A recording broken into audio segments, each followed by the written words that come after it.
다시 돌아온 축구영의 분석 시간입니다. 오늘 8월 31일 마지막 날 보내드리는 분석 영상은 바로 토트넘의 공격형 미드필더 위치의 선수들이죠. 로셀소와 메디슨에 대한 이야기인데요. 지난 카라바오컵에서 토트넘이 풀럼에게 승부차기 끝에 3대5로 패배하며 대회에서 탈락했어요.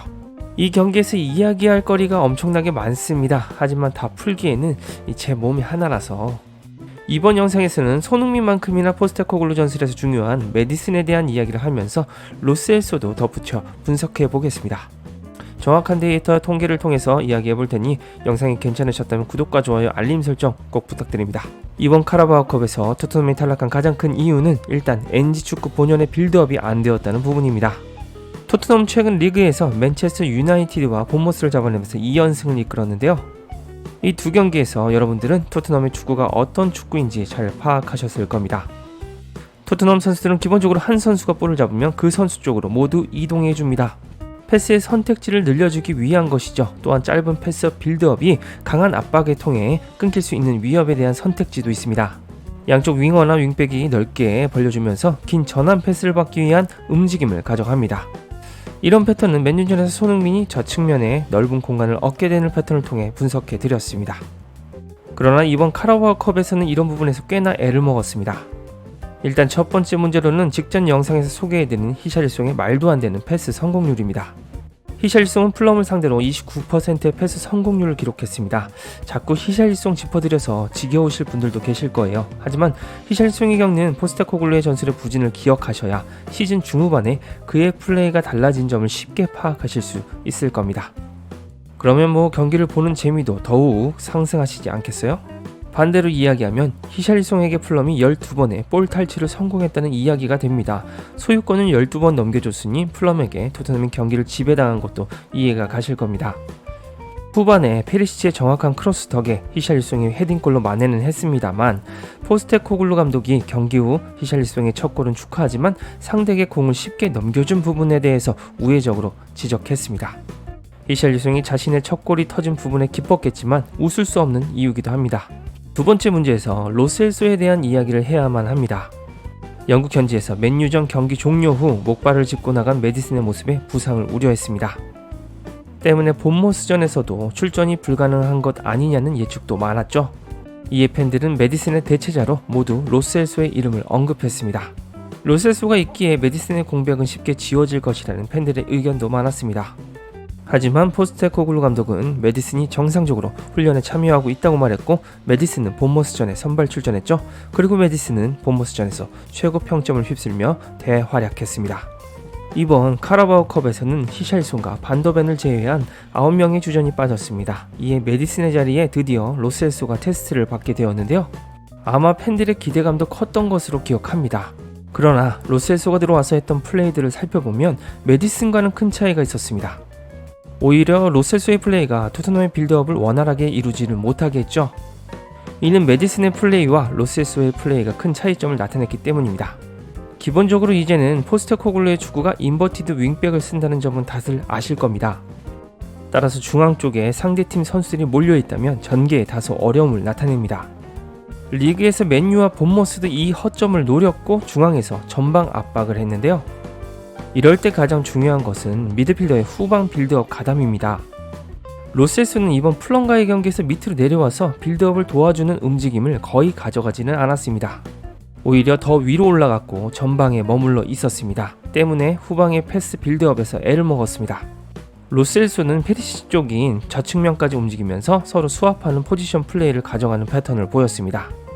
이는 메디슨과의 가장 큰 차이입니다. 메디슨은 최근 토트넘의 후방 빌드업이 애를 먹을 때마다 내려와서 플레이했습니다. 이게 정말 미친 것이 내려와서 볼을 받아주면서 빌드업을 도와준 것 뿐만이 아니라 환상적인 탈압박을 통해서 수비까지 벗겨내서 올라갔죠. 이에 손흥민에게 가는 역습 찬스에서 중요한 전진 패스도 찔러 넣었던 이유입니다.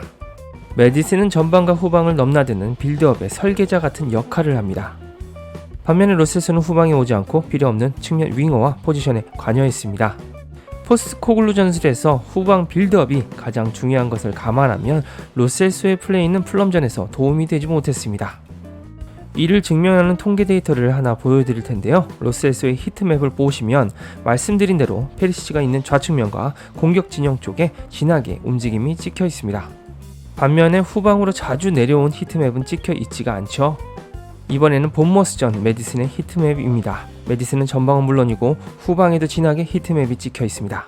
전방과 후방 모두 왔다 갔다 움직여주면서 빌드업의 중추였습니다. 이렇게 메디슨처럼 움직여줘야만 후방 빌드업도 살아나고 선수들의 다양한 선택지를 가져갈 수가 있습니다. 로셀소가 플럼전에서 이렇게 빌드업에 도움이 되는 움직임을 보이지 못하니까 46분에 포스테코글루가 과감하게 교체해버렸죠. 분명 포스테코글루도 로셀소의 잔류에 기뻐했다는 소식은 들었지만 아직 메디슨의 영향력을 끼치지 못하는 이유입니다. 메디슨과 로셀소의 히트맵을 동시에 비교해보면 확연한 차이가 보이시죠? 게다가 이런 문제를 발생시키는 포인트는 비단 후방 빌드업 도움에만 영향을 미치지는 않습니다. 오프더블 움직임을 중요시하는 포스테코글루의 전술은 한 선수의 움직임이 다른 선수의 움직임을 파생시키는 구조입니다. 따라서 벤 데이비스가 플럼전에서 오버래핑을 자주 가져갈 수 없었던 이유는 로셀소의 움직임 때문입니다. 미드필더가 후방으로 내려와줘야 윙백이 할 수 있는 역할이 생긴다는 의미죠. 미드필더가 연계를 도와주면서 생긴 전방 공간으로 윙백이 올라가 주는 게 NG의 전술입니다. 우도기가 맹활약할 수 있었던 이유도 메디슨이 밑으로 내려가거나 양옆으로 움직일 때 그 공간을 채우며 전진했기 때문입니다. 그런데 로셀소는 전방에만 머물러 있고 오히려 측면으로도 움직이니 윙백인 벤 데이비스가 올라갈 공간이 안 보였던 겁니다. 게다가 비스마가 탈압박을 통한 전진 능력으로 답답한 상황을 꽤나 잘 풀어주었잖아요.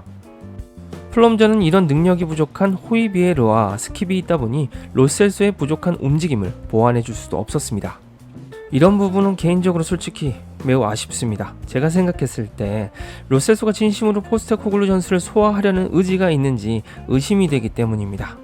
메디슨이나 로셀소나 포스테코글루 밑에서 훈련한 지는 얼마 안 된 선수들입니다.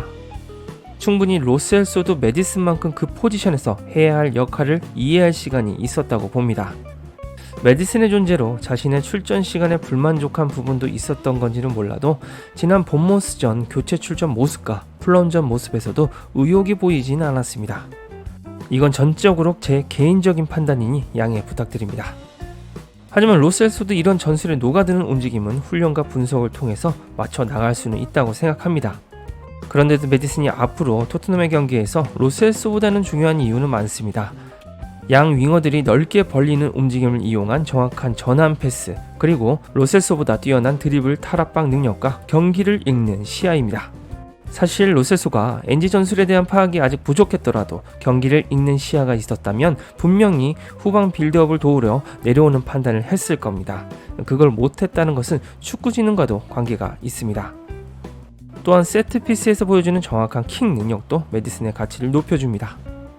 제 생각에는 로셀소가 메디슨과의 경쟁을 하기 위한 적극적인 투지를 보여줬어야 하는 경기가 풀럼과의 카라바오컵이었다고 봅니다. 로셀소가 매우 좋은 활약을 통해 메디슨의 존재감을 지울 만한 공미로서 활약하며 토트넘의 다음 라운드 진출을 시켰다면 이야기가 달라졌겠죠. 모든 선수들에게 부족함이 있었던 것은 사실이나 로셀소에게 거는 기대감이 다른 백업 선수들보다 높았던 만큼 아쉬웠습니다. 앞으로 로셀소가 토트넘에서 더 전술에 녹아들어 광범위한 빌드업에 큰 영향을 끼치는 모습을 보길 기대해봅니다.